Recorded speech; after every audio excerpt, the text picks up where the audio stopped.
Bismillahirrahmanirrahim. Assalamu alaikum. My name is Muhammad Umair and today I am going to present the topic of class 10th chemistry, and the topic is Introduction to Organic Chemistry. देखें, origin और properties की बुनियाद पर compound को दो category के अंदर तकसीम किया गया है। कंपाउंड को, ये कंपाउंड है, और ओरिजिन और प्रॉपर्टीज़ की बुनियाद पर कंपाउंड को दो कैटेगरी में डिवाइड किया गया है। एक होते हैं ऑर्गेनिक कंपाउंड,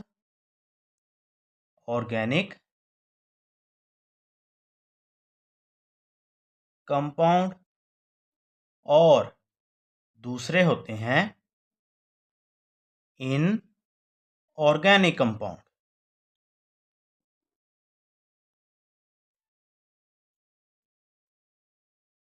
ठीक है, देखें, ओरिजिन और प्रॉपर्टीज़ का मतलब ये होता है, ओरिजिन का मतलब होता है सोर्सेज, कि कोई चीज़ कहाँ से हासिल हो रही है, और प्रॉपर्टीज़ उसकी खसूसियात हैं, चाहे वो केमिकल हों चाहे वो फिज़िकल हों।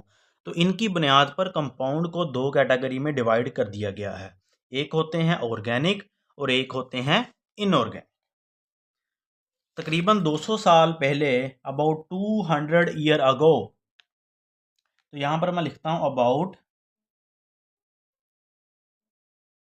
200 ईयर अगो, तकरीबन 200 साल पहले ये ख्याल किया जाता था या ये समझा जाता था कि जो ऑर्गेनिक कंपाउंड होते हैं ये लिविंग ऑर्गेनिज्म में मौजूद होते हैं। 200 साल पहले ये ख्याल किया जाता था तकरीबन कि जो जितने भी ऑर्गेनिक कंपाउंड्स हैं वो सिर्फ़ और सिर्फ लिविंग ऑर्गेनिज्म में ही मौजूद होते हैं। लिविंग ऑर्गेनिज्म से मुराद प्लांट्स हैं और एनिमल्स हैं। तो यहाँ पर मैं लिखता हूँ कि all organic compounds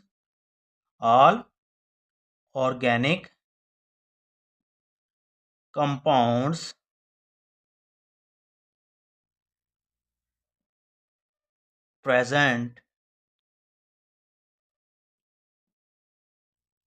in living things, present in living things. Living things के अंदर जो हमारे पास आ जाते हैं, प्लांट्स आ जाते हैं और एनिमल्स आ जाते हैं। ठीक है, तो 200 साल पहले यही ख्याल किया जाता था कि जितने भी ऑर्गेनिक कंपाउंड है वो सिर्फ और सिर्फ लिविंग थिंग्स में मौजूद हो सकते हैं, उनको लेबॉर्ट्री में सिंथेसाइज नहीं किया जा सकता आर्टिफिशियली। ठीक है, तो ये वाली डेफिनेशन थी तकरीबन 200 साल पहले। लेकिन अगर मैं आज के दौर की बात करूं तो हर साल हज़ारों की तादाद में ऑर्गेनिक कंपाउंड्स को लैब के अंदर प्रिपेयर किया जाता है।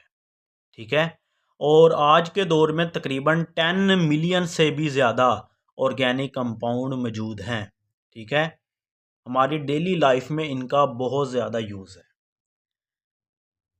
तो अगर मैं कुछ प्रोडक्ट्स के नाम लूँ ना, जिस तरह कह लें कि फैट्स एंड ऑयल हो गया, चीज़ हो गया, बटर हो गया, सोयाबीन ऑयल हो गया, मस्टर्ड ऑयल हो गया, ऑलिव ऑयल हो गया, ये सारी प्रोडक्ट्स जितनी भी हैं, जितने भी मैंने नाम लिए हैं, चूँकि ये प्लांट्स और एनिमल से हासिल होती हैं, ये ऑर्गेनिक कंपाउंड पर एक्चुअली मुश्तमिल होती हैं।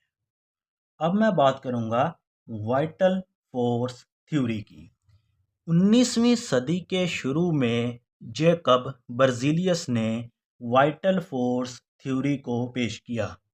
इस थ्योरी में कहा गया कि जितने भी ऑर्गेनिक कंपाउंड्स हैं उनको लेबॉर्ट्री के अंदर प्रिपेयर नहीं किया जा सकता, वो मैन मेड नहीं हो सकते। यानी जितने भी ऑर्गेनिक कंपाउंड है ये एक ख़ास पुरस्रार क़ुव्वत के तहत सिर्फ़ और सिर्फ जानदार अजसाम में ही मौजूद हो सकते हैं या जानदार अजसाम से ही सिंथेसाइज किए जा सकते हैं। ठीक है। लेकिन बाद में एक साइंटिस्ट आए, एक कीमियादान आए या एक केमिस्ट आए जिनका नाम था फ्रेडरिक वोलर। फ्रेडरिक वोलर ने लैब के अंदर यूरिया को सिंथेसाइज कर लिया, प्रिपेयर कर लिया। ठीक है। उन्होंने क्या किया, उन्होंने ammonium cyanate CnO ammonium cyanate जो कि एक इनऑर्गेनिक कंपाउंड है, उन्होंने अमोनियम सायनेट को हीट किया और ये जो डेल्टा का यहाँ पर साइन है, जो ट्राइंगुलर साइन है, इसका मतलब ये है कि अमोनियम साइनेट को हीट किया गया है। जब उन्होंने अमोनियम साइनेट को हीट किया तो रीअरेंजमेंट हुई और इससे जो है आगे यूरिया की फॉर्मेशन हो गई। ठीक है। तो इस तरह यूरिया पहला ऑर्गेनिक कंपाउंड था जो लैब के अंदर तैयार किया गया। इससे पहले यूरिया मैमल्स के यूरिन से हासिल किया जाता था, लेकिन इस बार फ्रेडरिक वोलर ने यूरिया को अमोनियम साइनेट से तैयार कर लिया। बाद में कोब ने एसिटिक एसिड को, इसका केमिकल फार्मूला है CH3COOH, एसिटिक एसिड को लैब के अंदर तैयार कर लिया। इस तरह फिर वाइटल फोर्स थ्योरी, जिसमें कहा गया था कि ऑर्गेनिक कंपाउंड्स को लैब में तैयार नहीं किया जा सकता, वो रिजेक्ट हो गई। जब फ्रेडरिक वोलर ने लैब के अंदर अमोनियम साइनेट को हीट करके यूरिया की सिंथेसिस कर ली और कॉब ने एसिटिक एसिड को प्रिपेयर कर लिया, तो वाइटल फोर्स थ्योरी को भी रिजेक्ट कर दिया गया, क्योंकि वाइटल फोर्स थ्योरी में यही कहा गया था कि ऑर्गेनिक कंपाउंड एक ख़ास पुरस्रार क़ुव्वत के तहत, एक मिस्टीरियस फोर्स के तहत सिर्फ़ और सिर्फ लिविंग थिंग्स में मौजूद होते हैं। ठीक है। इनको आर्टिफिशली नहीं बनाया जा सकता, लेकिन बाद में बना लिया गया। तो इस तरह वाइटल फोर्स थ्योरी रिजेक्ट हो गई। तो फिर जो ओल्ड डेफिनेशन थी उसको भी रिजेक्ट कर दिया गया, उसको भी कबूल ना किया गया। तो एक नई डेफिनेशन आई, एक मॉडर्न डेफिनेशन आई, जो क्या है, the compound that contain carbon as an essential element along with other element hydrogen, oxygen, nitrogen, sulfur, phosphorus and halogens। यूं भी कहा जा सकता है कि all hydrocarbons and their derivatives are called organic compound. जितने भी हाइड्रोकार्बन्स हैं, यानी हाइड्रोजन और कार्बन पर मुश्तमिल जो कंपाउंड होते हैं और जो इनसे डराइव किए जाते हैं, जो इनके डेरिवेटिव्स होते हैं, उन सभी को ऑर्गेनिक कंपाउंड्स कहा जाता है। ठीक है। तो अब ऑर्गेनिक केमिस्ट्री फिर क्या होगी? ऑर्गेनिक कंपाउंड को तो हम डिफाइन कर चुके हैं, तो ऑर्गेनिक केमिस्ट्री क्या हुई?